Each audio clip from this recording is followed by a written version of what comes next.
Yeah, I felt that right away when I was reading it.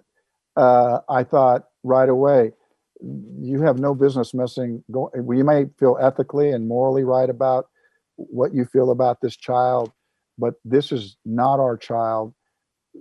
It's connected to us, but this boat has sailed. He hit Lorna. You hit your wife? Like...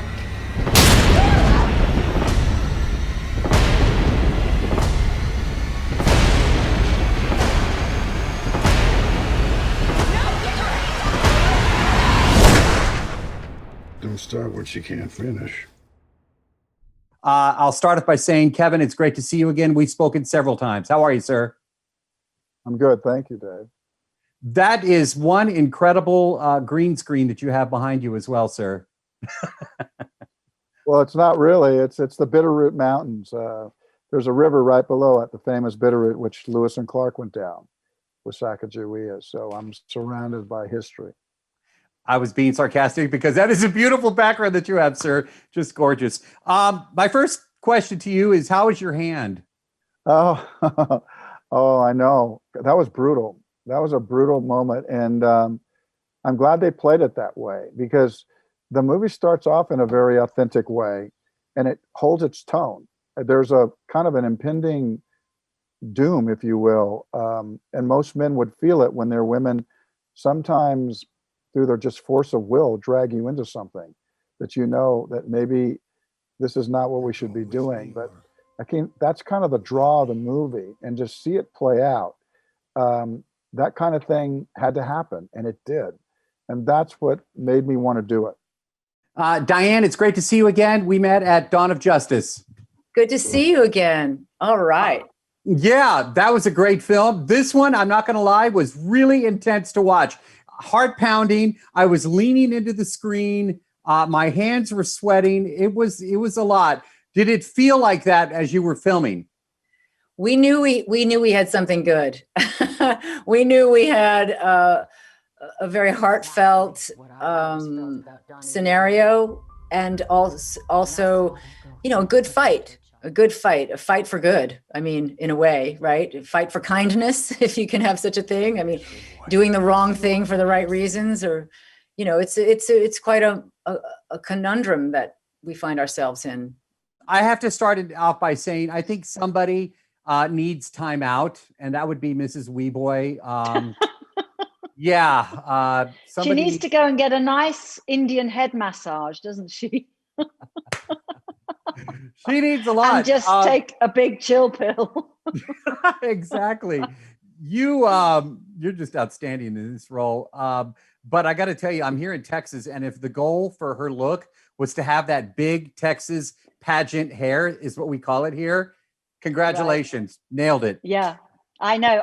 It's not my hair, I hasten to add. It's a wig, but it is a brilliant wig. And they even put dark roots. It's so good. It's such a good wig.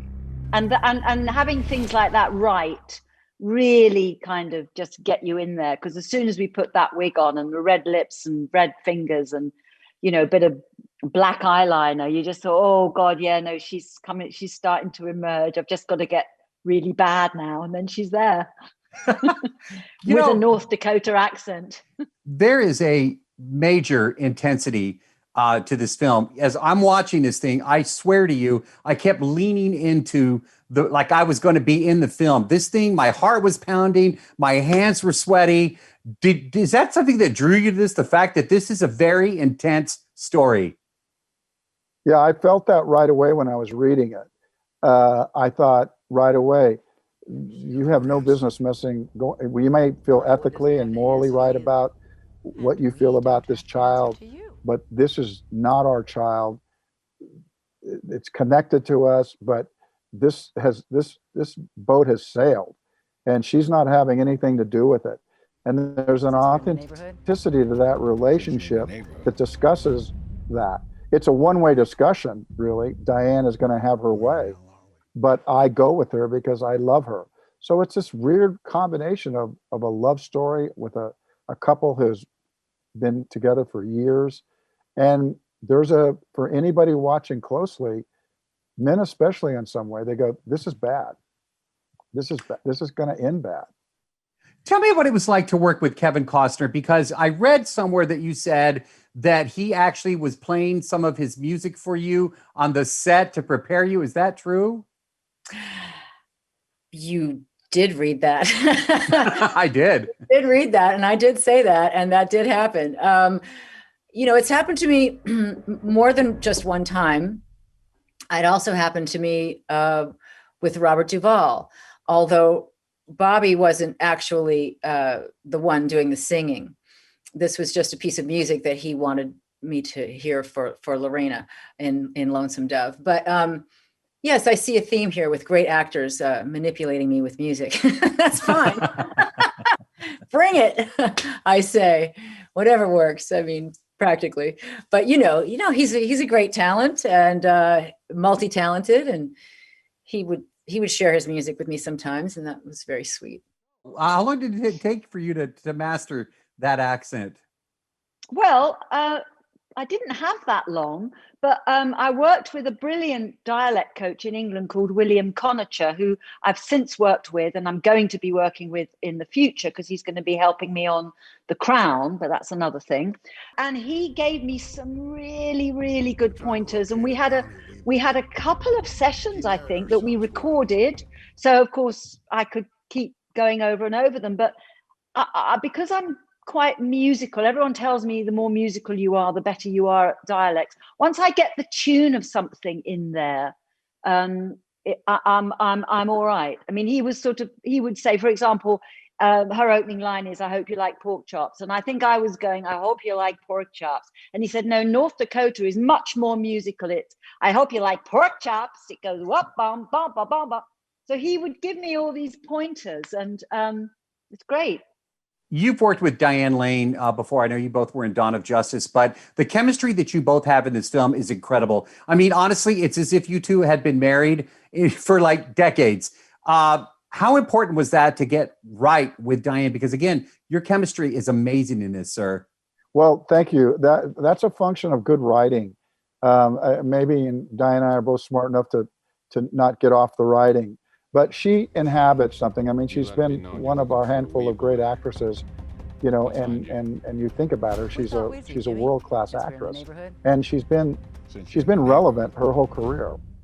And to see her, still a beautiful woman, playing this grandmother right to the edge, is just really remarkable to see that. And I think if there's chemistry, it's because of our commitment to the words and what being a couple is all about, and the good and bad of it. Could you feel the intensity of this story though while you were filming? Because I guess the other question is, were there difficult scenes to shoot? I don't want to ruin anything, but one involves a hand, and I asked Kevin about his hand. He's okay now, but no spoilers. But it seemed like even if I was around that, and I know it's a movie, I would just the intensity, I would feel that. Am I right? Well, yeah, I mean, to bring some levity to it, I suppose you could say, be careful who you don't remember to invite to your wedding. Because really, some people hold grudges, you have to be careful. But then again, I see the difference in perspectives that the colliding forces have in this story. And this pandemic time has given me an opportunity to really notice how people perceive the world. If is there enough? Can we share? Can we all get along?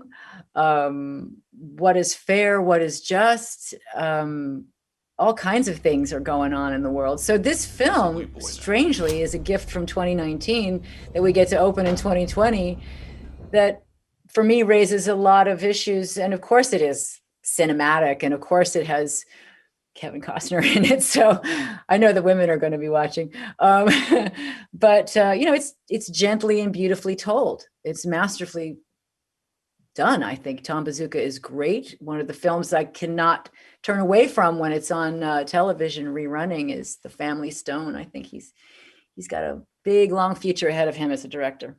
Was it difficult to be mean to Kevin Costner and Diane Lane?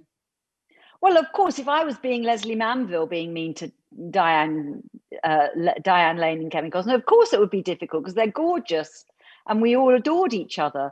But, you know, they're there in character and I'm there in character. And of course, therefore, it's easy. But we're all actors of a similar age, and we've all been doing it for many decades. And, you know, we know what we're doing. So I loved it. I've never held a gun in my life even. So I had to get to grips with that. And Kevin will go down in history as the first person I've ever pointed a gun at. And he said I did it quite well. So I'm happy with that. I took that compliment. Well, and I did my own stunts as well. You did your own stunts. And thank you for sharing that. Now you're ready to come visit us here in Texas. I don't do guns, but hey, you know what? We can go out together. Oh God, no. No, I know what you're saying. I don't want to hold a gun anywhere, let alone Texas. Right. Well, me either. And I live here. Hey, thanks for your time. Please stay safe.